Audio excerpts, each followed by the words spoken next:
Vamos lá. Eu tenho dito para vocês há algum tempo que vocês não podem aceitar, como torcedores do Internacional, a normalização da mediocridade. Ei, ei, ei, tá acompanhando o comentário aí? Legal, mas antes presta atenção no baldaço aqui.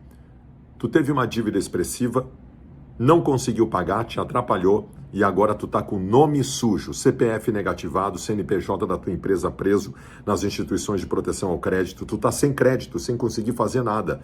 Vamos resolver isso? Ah, Baldasso, eu tenho que pagar o que eu tô devendo para resolver até, mas tu pode limpar o teu nome agora, antes de quitar o que tu tá devendo, com a Life Assessoria. Tá aqui na tela o WhatsApp. Numa ação rápida, segura e eficaz, a Life Assessoria vai limpar o teu nome antes de tu quitar o que tu tá devendo para tu voltar a ter crédito, poder trabalhar e fazer tuas coisas. Chama eles agora aqui, tá bom? Vambora. Não aceitem isso, porque o Inter tenta te convencer de que há normalidade na mediocridade todo dia. Todo dia. O Internacional perdeu um jogo para o Atlético Mineiro, como mandante. O Inter era mandante do jogo, perdeu para o Atlético Mineiro. O Internacional fez uma imagem pública de que o mais importante daquela partida era que o Inter jogou bem.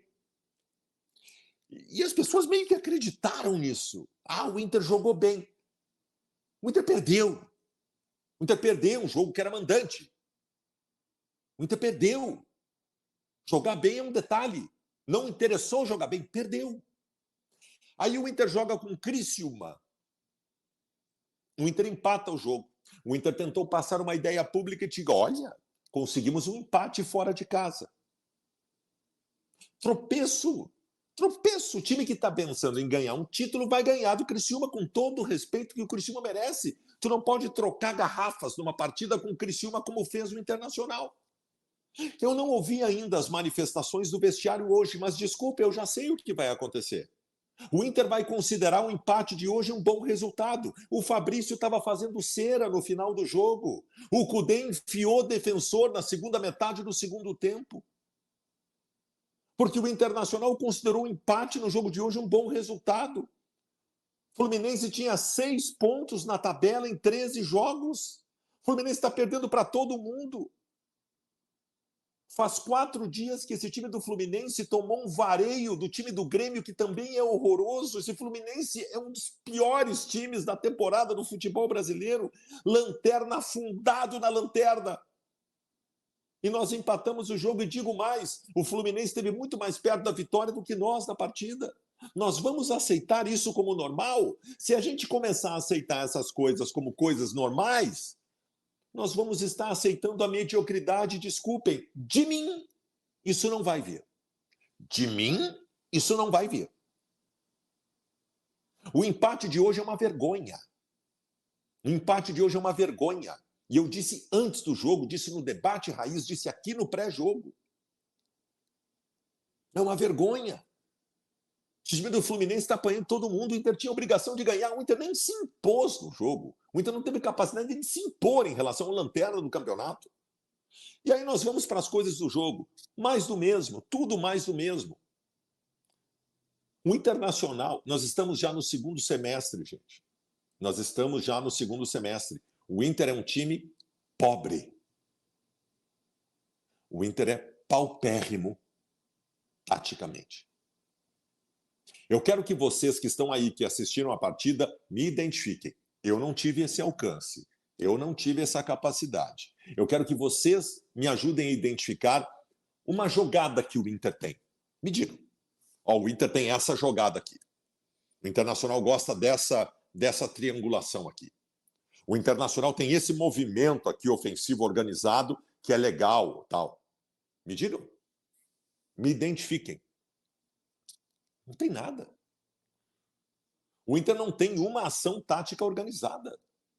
O Internacional começa o jogo hoje assim, ó, qual foi a escolha? E eu não tenho nem falado das escolhas, tá? Eu não tenho criticado as escolhas para começar o jogo e tal, porque eu acho que o grupo do Inter é muito bom e com quem tu colocar em campo, se tu for um bom treinador, tu consegue fazer jogar, porque o grupo é bom. Mas vamos lá. A escolha de hoje passou por o Wanderson e o Gustavo Prado, né? Os nossos pontas, o Rômulo e o Bruno Henrique, e o Alan Patrick lá na frente com o Alário. Aí o Inter do primeiro tempo, o Fluminense tomava a iniciativa, o Internacional, que tinha o espaço, não jogava em profundidade com os pontas. Não se treinou isso? Para que tu tem os pontas se tu não joga em profundidade com eles? O Internacional, pelo meio, não conseguia nenhuma infiltração. Conseguiu uma, meia infiltração, que o Bruno Henrique meteu a bola na frente, o zagueiro protegeu, o goleiro defendeu. Nada. Quer dizer, o Inter não conseguia ter uma jogada para entrar pelo meio, não conseguia ter jogadas acionando os lados, e na área eu tenho um centroavante que está esperando todo esse movimento para receber a bola. E não recebe. Melhor do que tem algumas coisas do Inter, eu vou dizer para vocês, dava para criar um stand-up comedy com coisas do Internacional. Stand-up comedy. A primeira de hoje, e que não é só de hoje. Eu tenho dificuldades no movimento de meio campo, eu tenho dificuldades de criatividade, eu tenho dificuldades de retenção de bola, eu tenho dificuldades que alguém faça leitura de jogo no meio campo, e o meu camisa 10, que é um craque, joga no ataque. Ah, isso é uma piada, cara. Isso é uma piada. O meu meio-campo não funciona e o meu camisa 10, que é craque, joga no ataque. O Alan Patrick não participou do jogo hoje. O Alan Patrick não participou do jogo. No segundo tempo, ele tira o Gustavo Prado e põe o Bruno Gomes. O Inter, por óbvio, né? Sai um agudo e entra um de marcação no meio, o Inter ganha uma robustez um pouco maior do meio-campo, que na prática não fez nenhuma diferença positiva significativa. O Fluminense chegou um pouco menos na frente.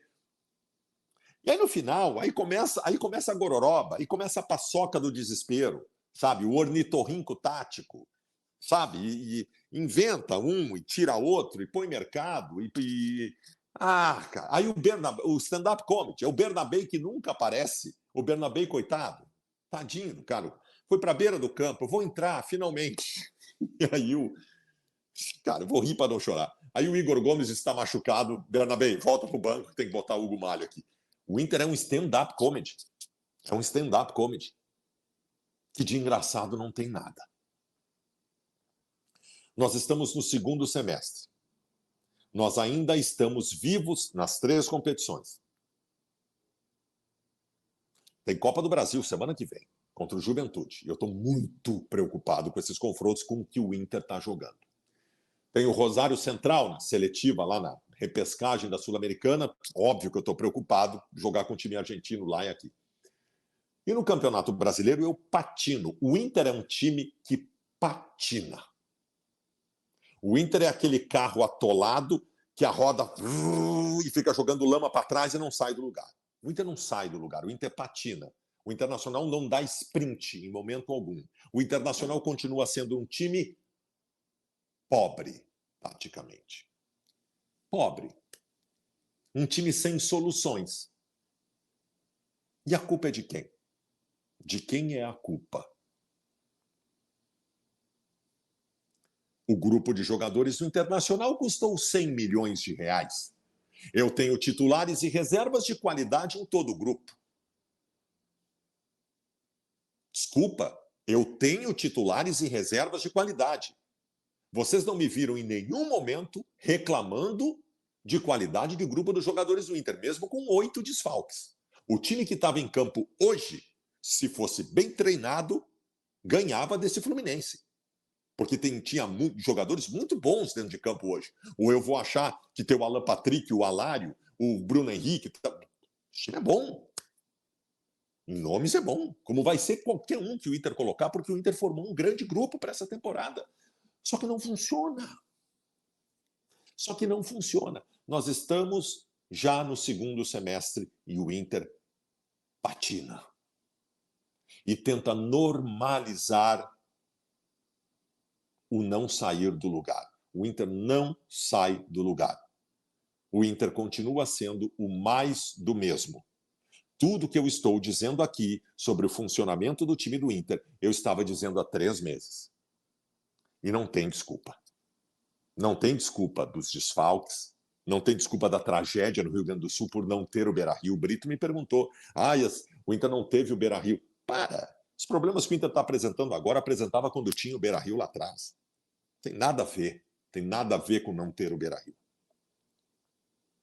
Eu não vou fazer grandes análises individuais do jogo de hoje, porque as individualidades do Inter, elas quase que são vítimas de um processo coletivo que não funciona.